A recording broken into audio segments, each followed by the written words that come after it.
De la Terre aux étoiles, la matière est à l'origine de toute chose dans l'univers.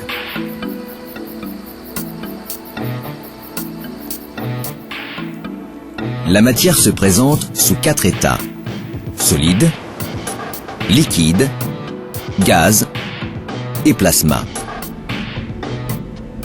À l'état solide, les molécules sont rapprochées les unes des autres, ce qui confère au solide son caractère indéformable. Si l'on fournit de l'énergie, par exemple sous forme de chaleur, les molécules tendent à s'éloigner les unes des autres sans adopter de forme propre, c'est l'état liquide. Si la chaleur augmente encore, le liquide se transforme en gaz. Et un gaz surchauffé forme un plasma, 4e état de la matière, où les électrons sont excités ou arrachés des atomes, tout en gravitant librement autour d'eux.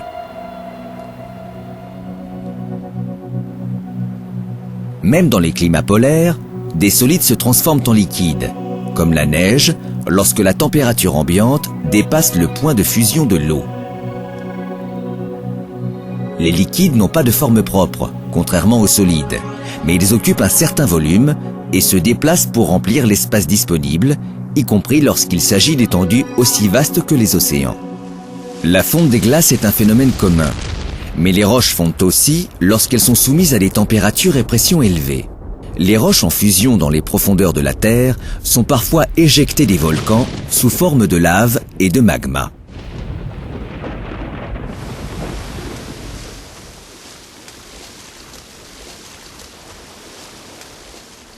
Les molécules de gaz sont très dispersées et possèdent encore plus d'énergie que celles des liquides. Les gaz, comme l'air et l'hydrogène, n'ont pas de forme ou de volume défini. Ils sont indéfiniment expansibles.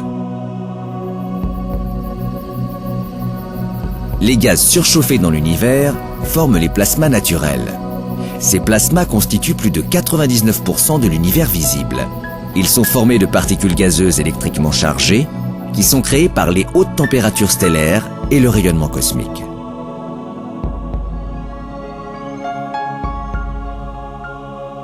Le physicien Albert Einstein, en posant l'équation E égale mc au carré, a démontré qu'il existe une relation d'équivalence entre l'énergie et la masse.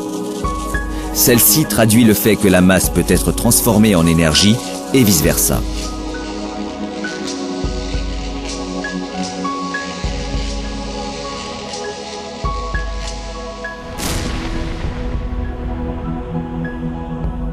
Dans la théorie du Big Bang, cette loi de conservation contribue à expliquer les premiers instants de l'univers lorsqu'une énorme quantité d'énergie est devenue matière. Elle démontre ainsi, par extension, la propriété d'inertie de la matière. En effet, la matière ne se transforme que si une force extérieure l'y contraint.